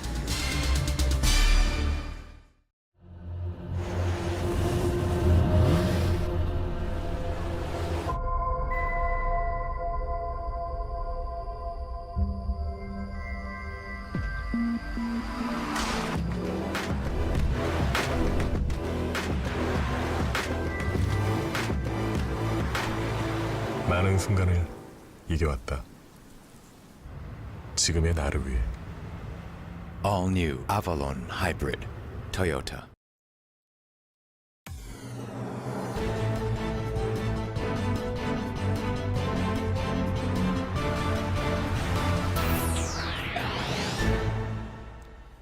예, 뉴스룸의 앵커 브리핑을 시작하겠습니다. 그는 뛰어난 수완을 가진 변호인이었습니다. 2차 대전 당시에 나치 게슈타포의 책임자이자 14,000명을 학살한 니옹의 도살자 클라우스 바르비를 변호했고 캄보디아 킬링필드 학살의 주모자인 키우 삼판의 무고함을 주장하기도 했습니다. 2011년에는 500여 명의 시민이 다이어트 약으로 인해 숨진 사건에서 보험회사 측을 변론했는가 하면 사르코지 전 대통령의 불법 대선 자금 문제를 변호했습니다. 역사적 심판에는 관심이 없다. 오직 사법적 진실만을 추구할 뿐이다. 그의 이름은 파트리크 메조네브. 우리에겐 유병헌의 장녀 유섬나 씨의 변호사로 알려진 인물이기도 합니다. 아무도 변호하려 하지 않는 변호인을 변호하는 전문 변호사. 물론 그것은 변호인이 피고인이 거액의 수임료를 지불할 경우에만 가능했으니 그에게는 악당 전문 변호사라는 별칭이 붙을만 했습니다. 로펌 회사 하나가 연매출 1조 원. 최근에 알려진 그 기록은 김앤장이 가진 위상을 보여줍니다. 김앤장의 역사는 곧 인재 영입의 역사라 할 정도로 그들의 이른바 맨파워는 대단했고 그 탁월한 인재 영입술 덕분이었을까? 법이 아닌 비법률적 능력 또한 탁월해서 김앤장의 손을 거치면 안 되는 것도 되게 한다는 업계의 평가는 이어집니다. 한 손엔 법전, 또 한 손엔 권력. 그러나 대한민국을 대표하는 그 로펌이 담당한 사건들이란 배출가스 조작으로 논란이 된 폭스바겐의 변호, 사망자만 1000명을 넘긴 가습기 살균제 옥시의 법률 대리인, 노조 파괴 혐의를 받는 가불 오토텍의 사측 변호인, 그리고 강제징용 피해자들이 18년째 법정 투쟁을 벌이고 있는 일본 미쓰비시 중공업의 변호인. 여기에 더해서 검찰에 따르면 전범 기업의 손을 들어주기 위해서 지난 정부의 청와대와 대법원 그리고 김앤장이 모여서 삼각편대로 나섰다는 의혹마저 덧붙여졌으니 세상은 그들에게 어떠한 별칭을 붙여줘야만 할까? 역사적 심판에는 관심이 없다. 오직 사법적 진실만을 추구할 뿐이다. 이른바 악당 전문 변호사인 파트리크 메조네브는 말했습니다. 그리고 이 모든 물음표에 대해서 침묵하고 있는, 아니 정확한 규모와 영향력조차 베일에 가려진 거대한 변호인 단체. 그들 역시 마음속으로 똑같은 주문을 되뇌고 있는 것은 아닐까. 오늘의 앵커 브리핑이었습니다.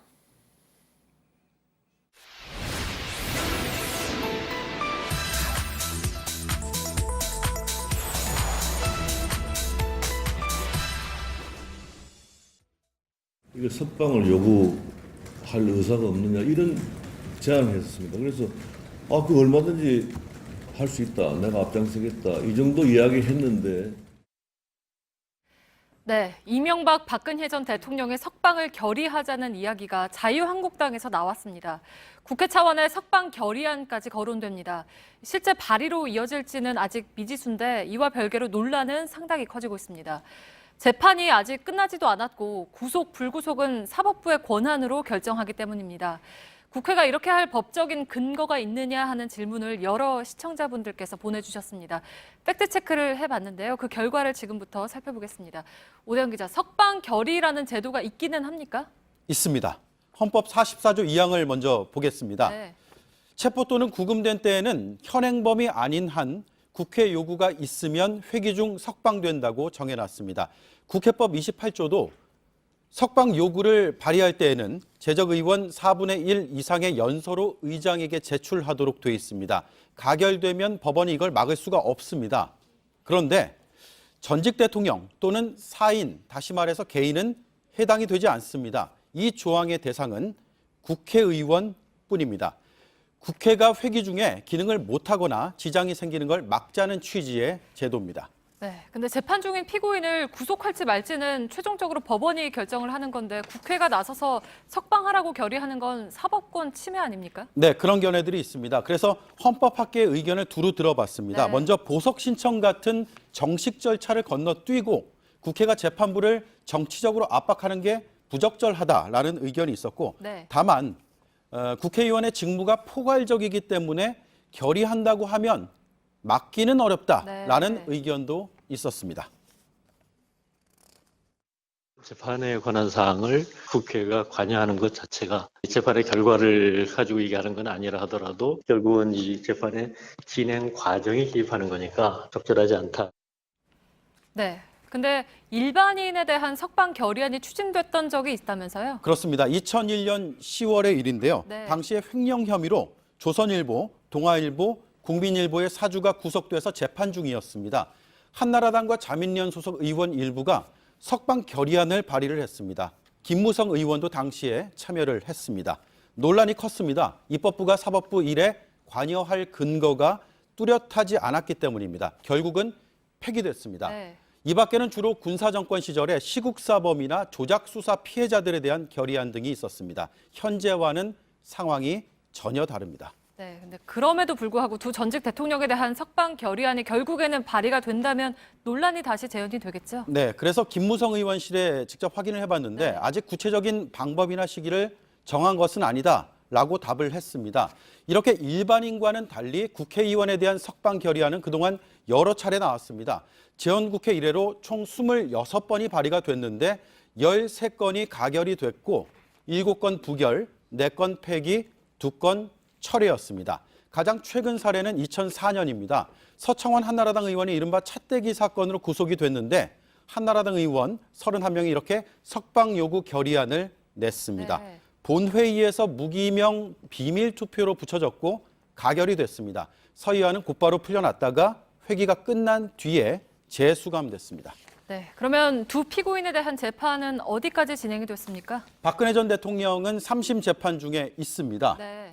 2심에서 국정농단 징역 25년, 공천개입 징역 2년이 나왔습니다. 국정원 특활비는 1심에서 징역 6년이 나와서 2심 진행 중입니다.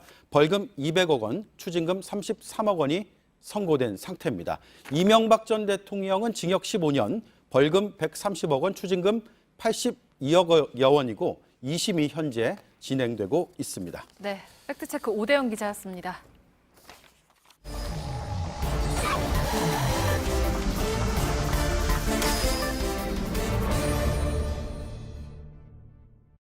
예, 비하인드 뉴스를 진행하겠습니다. 벌써 비하인드 뉴스가 지금 시작이 되니까 혹시 오늘 뉴스룸이 일찍 끝나나 이렇게 생각하시는 분들도 계실 텐데 그렇지 않습니다. 오늘 특별한 손님을 좀 뉴스 마지막 순서로 모시게 돼 있어서 비하인드 뉴스를 좀 먼저 진행하도록 하겠습니다. 특별한 손님은 이미 예고해드린 대로 피아니스트 조성진 씨입니다. 마지막에 모시는 이유는 오늘 뉴스룸의 엔딩을 조성진 씨의 피아노 연주로 마치기 위해서이기도 합니다. 많은 분들이 좀 기다리고 계실 텐데 그 전에 박성태 기자부터 만나보도록 하겠습니다. 어서 오세요. 예. 예, 첫 번째 키워드 열어보죠. 네, 첫 키워드는 김무성에게 박근혜란으로 잡았습니다. 예, 좀 아까 저 팩트체크에서 다뤘던 문제, 석방 결의안. 그렇습니다. 이 문제 때문인가 보죠? 예. 오대영 기자가 팩트체크에서는 석방 결의안이 효과가 있냐를 다뤘는데 예. 김무성 전 대표가 석방 결의안을 주장한 배경을 비하인드 뉴스에서 다뤄보도록 하겠습니다. 예. 먼저 김무성 전 대표가 얘기한 석방 결의안을 내려는 그 근거를 들어보도록 하겠습니다. 예. 증거 인멸의 여지도 없고 뭐 이런 상황에서 전직 대통령을 이렇게 또 고령인데 꼭 구속해야 되느냐. 예. 김무성 전 대표 등은 얼마 전에 친박계 핵심 의원들을 만나서 석방 촉구 결의안에 대해서 얘기를 나눴는데요. 당시에 합의했다라는 보도도 있었지만 합의는 안 됐고 얘기는 나눴다라고 오늘 밝혔습니다. 예.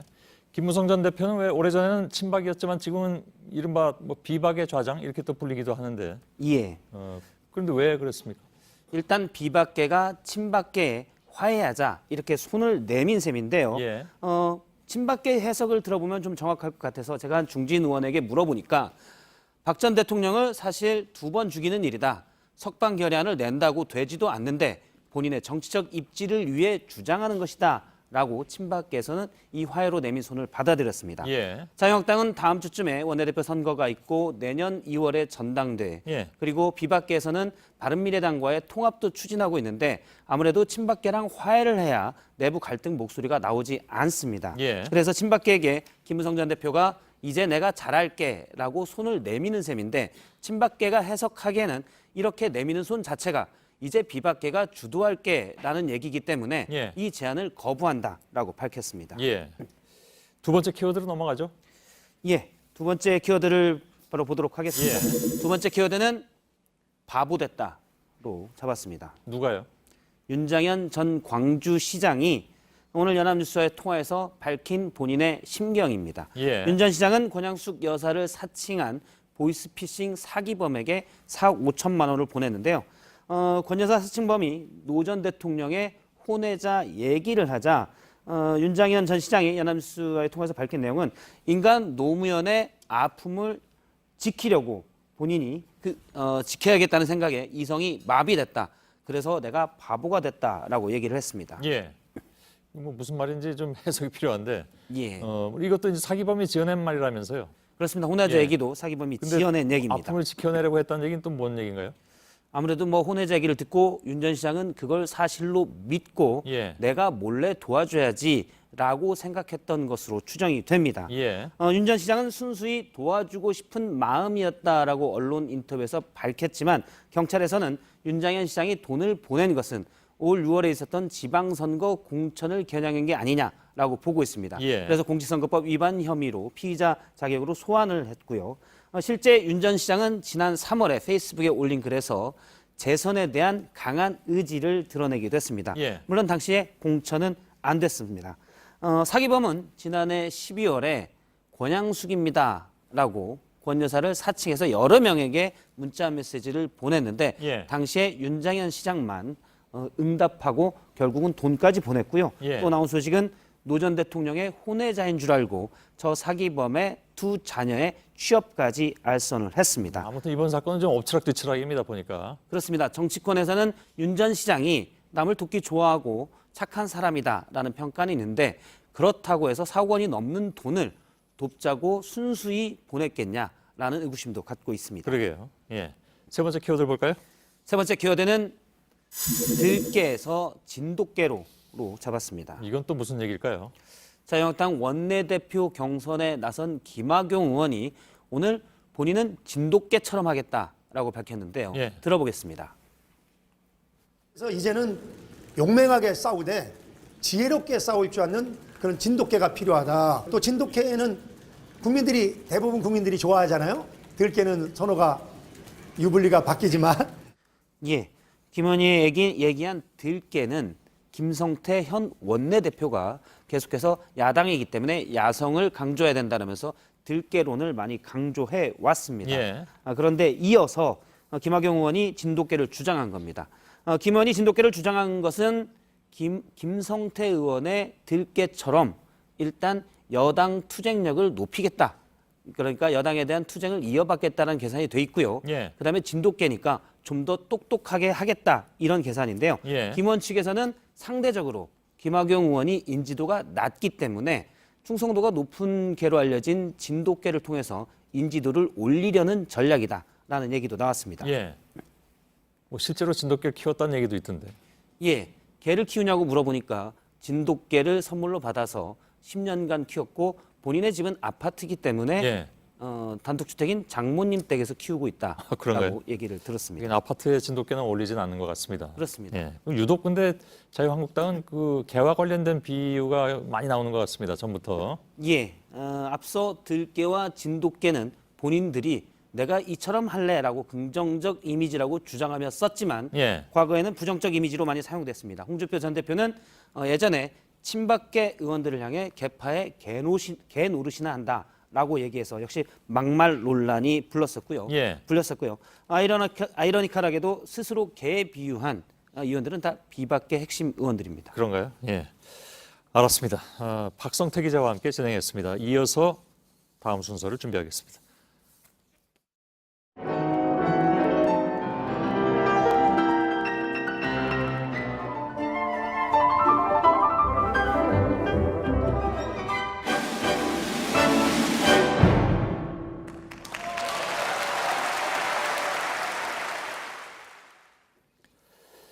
예, 오랜만에 문화 초대석을 오늘 준비했는데요. 이미 예고해드린 대로 그리고 영상으로 소개해드린 대로 한국인 최초 쇼팽 콩쿠르 우승자에서 이제는 뭐 세계 무대에서 단단히 입지를 쌓고 있는 젊은 거장 피아니스트 조성진 씨를 모처럼 모셨습니다. 어서 오십시오. 안녕하세요. 예, 2년 만입니다. 네. 예, 이렇게 말씀드리면 좀 결례일지 모르겠는데 의젓해지셨습니다. 감사합니다. 예, 그리고 왜 2년 전에 뵐 때도 머리가 지금처럼 좀 짧은 편이었는데 제가 다음에 한번 그 공연을 본 적이 있거든요. 네. 제가 간 줄은 모르셨겠지만 아무튼 거기서 뵀을 때는 머리가 굉장히 또 길어서 긴 머리로 왜 이렇게 연주하면서 피아니스트들이 이게 고개를 획 젖힐 때가 있잖아요. 네. 카리스마가 요즘 젊은이들이 하는 말대로 짱이었는데 다시 머리를 좀 짧게 하신 이유가 있습니까? 내일 당장 공연이죠? 네네. 예, 예. 제가 한국 올 때마다 머리를 자르는 편인데요. 아, 그래요? 네, 한국 이 머리를 제일 잘 자르는 것 같더라고요. 전 세계에서. 그래서 그렇습니까? 올 때마다 네, 잘라요. 지난번에 저도 한국에서 공연 본 건데. 아, 어떤 공연이죠? 그럼 뭐 따로 말씀 안 드려도 될 것 같고. 아무튼. 아마 시간이 없었던 것 같아요, 그때. 아, 그래요? 예. 알았습니다. 너무 진지하게 대답을 하시니까. 죄송합니다. 아무튼 2년이 지났습니다. 사실 2년 전에 이 자리에 모셨을 때는 뭐 아시는 것처럼 그때는 한창 이제 국정농단 사건 때문에 굉장히 좀 우리 사회가 좀 격동적이었고요. 그래서 바로 그 녹화를 해서 바로 방송을 못 해드리고 한 2달 있다가 사실 좀 전해드리고 저희들이 좀 솔직하게 말씀드리면 편집도 좀 짧게 해서 내보낸 바가 있습니다. 오늘은 아예 지금 생방송으로 출연을 하고 계시고 뒤에 있는 피아노는 보셨습니까? 뭐 리허설 하셨죠? 네, 아까 했어요. 예. 네. 이거 제가 알아보니까 굉장히 비싼 피아노더군요. 물론 저희들이 산 것은 아니고 빌렸습니다. 오늘 뉴스를 마치고 잠시 우리 시청자 여러분을 위해서 연주를 좀 해주시기로 해서 네. 저희들이 그래도 빌릴 때도 거금이 들었는데 아무튼 빌렸습니다. 감사합니다. 저번에 쳤던 피아노보다 훨씬 좋은 것 같아요. 예, 사실입니다, 그건. 네, 사실 확실해요. 내일 공연은 어떤 공연입니까? 내일 제가 예술전당에서 공연을 하는데 서울시향과 예. 리오넬 브랑게라는 프랑스 출신 지휘자랑 공연을 하는데요. 예. 도이치 그라모폰이라고 제가 저희 음반사의 120주년 생일 연주 그런 갈라 콘서트 같은데요. 아, 그런가요? 내일이 정말로 도이치 그라모폰이 탄생한 그런 생일이래요. 12월 6일이. 그 음반사는 뭐 워낙 클래식 음악을 많이 이제 출간을 해서 안 그래도 유명한 그런 음반사이기도 하죠. 그 벌써 120년이 됐나요? 네. 예. 기왕에 제 옆에도 이게 있던데 이게 나오는 거잖아요, 그죠? 모차르트고. 네. 예. 왜 웃으십니까? 쑥스러우십니까? 네. 예. 뭐가 그렇게 쑥스러우십니까? 알겠습니다. 근데 모차르트입니다. 조성진 하면 왜 초팽이라는 별명을 들을 정도로 쇼팽을 연상시키는데 이제 지난번에 그 말씀도 하셨다고 들었습니다. 그러니까 나에 대한 선입견을 바꾸고 싶다. 혹시 그것과 연관돼 있습니까? 제가 그 얘기는 올 1월에 기자회견 때 했던 말인데요. 예. 사실 그거와는 별개의 얘기였긴 했지만 쇼팽 콩쿠르 이후에 쇼팽을 정말 많이 쳤어야 되는 건 사실이에요. 예. 많은 분들이 쇼팽을 듣기를 원했고 근데 저는 쇼팽 콩쿠르 이전에는 더 많은 그 작곡가의 곡을 다뤘었거든요. 예. 그래서 쇼팽만 잘 치는 거가 아니다라는 것도 보여주고 싶었고 모차르트는 제가 어렸을 때부터 많이 연주해 왔던 곡이기 때문에 예. 제가 잘할 수 있다는 확신이 들어서 예. 이번 앨범에 녹음하기로 결정했어요. 그럼 내일 공연도 대부분 모차르트의 곡으로 채워집니까? 저는 한 곡 연주하는데요. 한 곡만 하시나요? 다른 갈라니까 다른 분들도 많이 나오시겠군요. 1부가 제가 콘체르토를 하고 2부는 서울시향의 심포니를 연주를 해요. 예. 한 곡만 모차르트를 한다. 네, 30분 넘는데요. 예, 네. 그렇겠죠. 알겠습니다. 사실 오늘 뭐 그 긴 곡을 부탁드릴 순 없고 짤막한 소품을 이따가 좀 부탁을 드릴 텐데 그건 이따가 직접 좀 설명을 듣도록 하겠습니다. 2년이 지났는데요. 다음 달에는 카네기홀에 다시 선다고 들었습니다. 네, 내년 1월. 네. 그동안에 예를 들면 베를린 필하고도 협연을 하셨고 어찌 보면 이제 청년인데요, 그죠? 네. 다른 사람들이 더 긴 기간에 이루어야 될 것을 너무 일찍 이루는 것은 아닌가 하는 생각? 본인도 혹시 하시나요? 사실 제가 생각했던 것보다 빨리 저희 어렸을 때 어떤 꿈인 카네기홀 데뷔와 베를린필과의 데뷔를 한 것 같은데요. 예. 그래서 저는 개인적으로 감사하다고 느끼고 운도 좋았다고 저는 느끼고요. 근데 예. 사람의 욕심이 끝이 없는 것 같은 게 이걸 하니까 또 새로운 꿈이 생기고 그러더라고요. 그래요? 네. 그러면 다음 달에 카네기홀 다음에는 또 어떤 꿈입니까? 사실 이제 뭐 어느 악단과 연주하고 싶다, 어느 무대에 서고 싶다 이런 꿈보다는 뭐 어떤 곡을 하고 싶다 뭐 예. 이런 꿈도 많고요. 음악 관련 없는 꿈도 있고. 예. 네. 음악하고 관련 없는 꿈은 어떤 걸까요? 저는 남극 여행을 꼭 해보고 싶은데 거기 갈 때 배로 또 가야 돼가지고 예. 시간이 되게 많이 필요하거든요. 그렇죠. 그래서 근데 지금 제가 그 시간을 빼기가 연주 스케줄 때문에 어려워가지고 예. 꼭 한번 가보고 싶은데. 제가 듣기로는 2021년까지 연주 스케줄이 꽉 짜 있다고 하던데 그 사이에 틈이 날까요? 힘들 것 같아요. 예. 그러니까 꿈이긴 한데. 네, 꿈이라는 게 그 어렸을 때 말하는 꿈이 뭐 저는 꿈하고 장래희망은 약간 다르다고 생각을 하는데. 예. 그래서 저는 꿈이 되게 많아요 지금도. 예. 그래서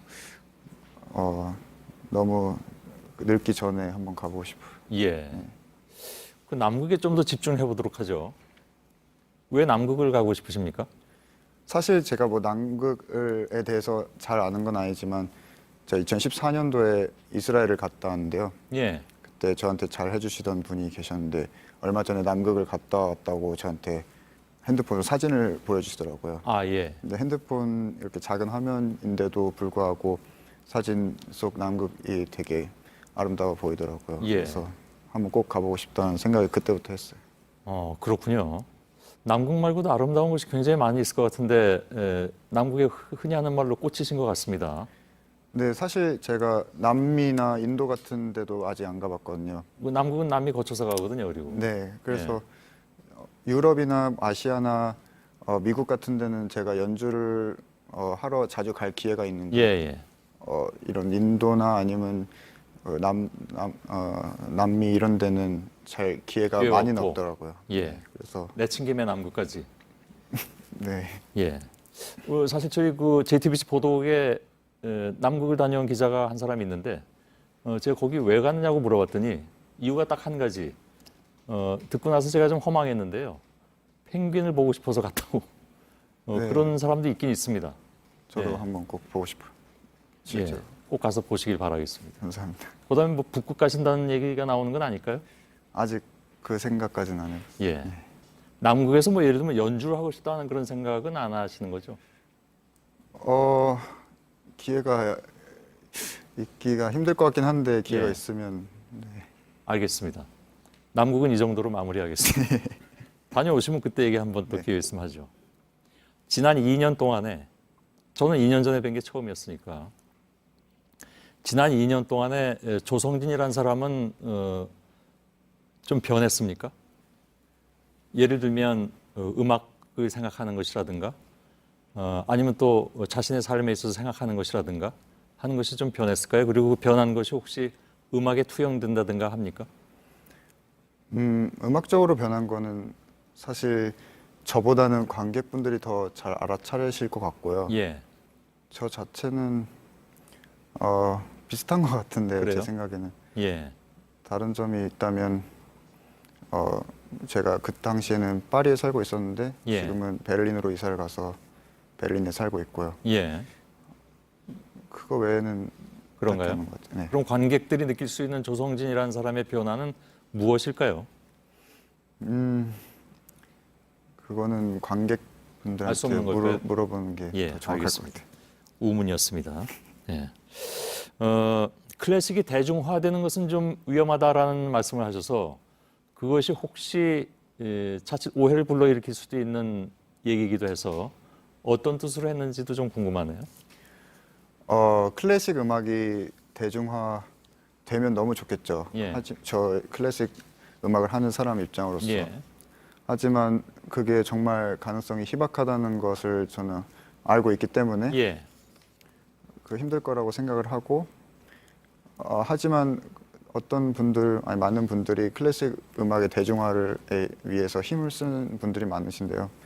저는 그거에 대해서 정말 좋다고 생각을 하고 예. 정말 응원을 하는데요. 근데 그 방법에 대해서 저는 약간 제 방법이 약간 문제가 있다고 생각을 해요, 가끔. 어떤 방법이죠? 크로스오버라는 그런 게 있는데 예. 다른 장르의 음악과 클래식을 섞어서 이런 장르를 크로스오버라고 예. 클래식뿐만이 아니더라도 다른 장르를 예를 섞는 들면 경우 대중음악과 함께 한다라든가 아니면 우리나라에서는 가끔 국악과 함께 하는 경우도 있는데 네, 그러면 제 생각에는 정말 그 클래식 음악의 본질을 잃어버릴 수 있다고 생각을 해서 예. 저는 크로스오버 같은 거를 하고 싶지는 않지만 예.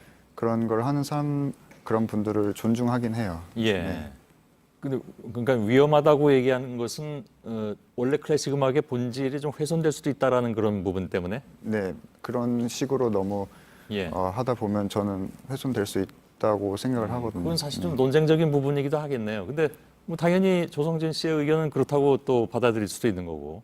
그럼 그냥 예를 들어서 바이올린도 혹은 피아노도 요즘은 전자음으로 하는 경우도 있잖아요, 그죠? 네. 그것으로 클래식을 연주하는 것은 사실 좀 대중성을 위해서 그렇게 하는 경우도 있는데 거기에 맞게 편곡을 한다든가 그것은 본질을 훼손할 수도 있다 이렇게 보시는 모양이죠.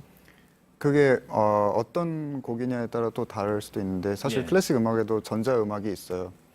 그런데 예를 들어 어떤 클래식 유명한 베토벤 음악을 예. 팝송이랑 뭐 섞어서 한다던가 저는 예. 그런 거는 딱히 하고 싶지가 않더라고요. 아, 그런가요? 네. 그럼 뭐 왜 유명한 스트라들이 팝송을 연주하는 경우도 있잖아요. 그거는 아예 다른 장르의 음악이기 그건 때문에 상관없는 것이고. 네. 예. 본인은 혹시 그냥 하루 종일 클래식만 칩니까? 아니면 다른 좀 대중음악이라든가 네. 그런 쪽을 관심을 가져본 적이 없나요? 아니요, 저도 대중음악 많이는 모르지만 예. 가끔 듣고 사실 요즘에는 여행을 많이 해가지고 예. 클래식 음악을 들을 수 있는 시간도 많이 없긴 하지만 예. 제가 음악 들을 시간이 있으면 대중음악도 듣고 예. 여러 가지 장르의 음악을 본인이 골고루 직접 연주해본 대중음악은 없나요? 그 무대에서 한 적은 없는 것 같아요. 개인적으로는. 집에서 혼자 한국 뭐 가요 같은 거 한번 쳐보긴 했지만 그래요? 네. 예. 요즘 왜 우리나라에서 히트하고 있는 영화 중에 보헤미안 랩소디라는 게 있지 않습니까? 네. 그 팝송은 사실은 오페라 락이라고 해서 사실은 클래식의 어떤 요소들을 많이 또 접목시킨 것으로도 알려져 있는데 그런 곡은 안 좋아하시나요? 저는 퀸 보헤미안 랩소디 너무 좋아하거든요. 예. 중학교 2학년 때 저 친한 친구 작곡하는 친구가 알려줬어요, 그 곡을. 예. 그래서 들어봤는데 너무 신선하더라고요. 예. 제가 전엔 들어보지 못했던 곡의 형식 그리고 프레디 머큐리도 너무 노래를 잘해가지고 예. 그때부터 퀸을 좋아하게 된 것 같아요. 아, 그렇군요.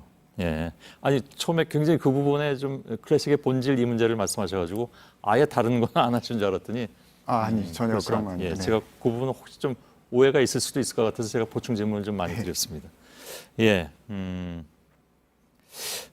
그 남극 다녀오신다는 건 제가 아까 좀 의외여서 여러 가지 질문을 드렸지만 이제 25이잖아요, 그죠? 네, 한국 나이로 25. 예. 한국에서는 한국 나이로 해야 되니까요. 네. 25이신데 지난번에 저하고 인터뷰하실 때 피아니스트, 즉 연주자로서의 꿈도 있지만 연주하는 사람보다 어찌 보면 더 위대한 사람은 작곡하는 사람이라고 말씀하신 것을 제가 기억을 하는데 아직도 그 생각에 변함이 없으신지 혹은 변함이 없으시다면 그런 시도를 앞으로 해보실 생각은 있으신지. 작곡 같은 예. 거요.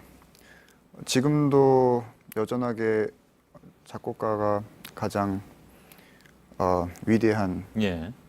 사람들이라고 생각을 하고 예. 그분들이 없으면 작곡가들이 없으면 연주자는 존재하지 않는 거는 사실이고요. 예. 즉흥 연주 이런 걸 하지 않는 이상 작곡가들이 있어야 연주자들도 존재를 하는 거는 사실인 예. 것 같고요. 그리고 작곡을 제가 한번 재미삼아 해봤는데요. 아, 그래요? 예. 저는 작곡에는 재능이 없다는 것을 알아채고 연주자로서 살기로 마음먹었어요. 아, 그렇습니까? 그게 언제 일입니까? 저하고 인터뷰한 다음에 일인가요? 아니요, 저 어렸을 때 중고등학생 아, 때. 그때 이미? 예. 알겠습니다. 매우 솔직하신 것 같습니다. 예. 예나 지금이나. 그런가요? 예. 자, 이제 인터뷰는 힘드셨을 텐데. 아니요, 괜찮아요. 괜찮습니까? 네네. 알겠습니다. 괜찮다고 말씀하신 것에 책임질 일이 한 가지가 있습니다. 제가 아까 말씀드린 대로 지금 그 피아노가 마련이 되어 있는데요. 마지막으로 저희 뉴스룸 엔딩곡을 부탁을 드리고 어떤 곡으로 할까요? 오늘 모차르트 환상곡 3번 연주하겠습니다. 예. 한 5분 정도 넘는 곡이죠. 네, 5분 30초 예. 정도. 대개 저희들 뉴스룸 엔딩곡은 짧게 내고 그냥 끝내는데요. 오늘 좀 고민을 좀 많이 했습니다. 저하고 스태프진들하고 좀 고민을 많이 했는데 중간에 이렇게 좀 페이드아웃 시키면서 저희들 말로 점차 줄이면서 유튜브로 넘어갈까, 끝까지 다 들을까, 그러면서 끝난 다음에 유튜브로 넘어갈까. 왜냐하면 소셜 라이브가 진행이 되니까요. 저희 오늘 고민을 하다가 아니 우리가 이렇게 세상이 답답하고 힘들다고 하지만 조성진 씨의 연주 한 곡을 들을 만한 여유가 없을까를 생각하니까 네. 다 들어보자라는 결심을 했습니다.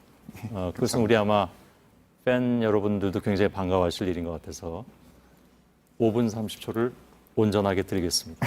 감사합니다. 예, 우리 시청자 여러분께서 더 반가워하실 것 같고요. 그리고 끝난 다음에는 자연스럽게 저희가 유튜브로 또 페이스북으로 소셜 라이브로 이어가면서 저하고 몇 마디만 더 나눌 생각을 해주십시오. 왜냐하면 아까 인터뷰가 전혀 불편하지 않다고 하셨기 때문에 예, 그렇게 네, 하겠습니다. 네. 어쩌면 그때 제가 또 한 곡을 부탁드릴 수도 있습니다. 예, 오늘 고맙습니다. 저희 안나경 앵커가 날씨하고 좀 전해드리고 바로 준비 좀 해주시면 고맙겠습니다. 예. 감사합니다. 네, 날씨입니다. 내일은 전국이 흐리고 약하게 비가 오거나 눈이 오는 곳이 있겠습니다. 오늘보다 3도가량 기온이 올라서 추위가 잠시 물러가겠지만 내일 밤부터 다시 찬바람이 불면서 기온이 툭 떨어집니다. 강한 바람에 미세먼지가 흩어져서 대기 상태는 전국이 좋음에서 보통 수준일 거란 예보입니다. 예. 저희 뒷모습이 지금 카네기홀의 모습인데요. 우리가 가볼 수는 없지만 그래도 좀 기분이라도 내보고 싶어서 뒷배경을 카네기홀로 했습니다. 그리고 조성진 씨께서는 지금 연주를 준비해주고 계십니다. 저희들은 내일도 최선을 다하겠습니다. 곧 이어서 소셜 라이브로 조성진 씨와 함께 옮겨가겠습니다.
고맙습니다.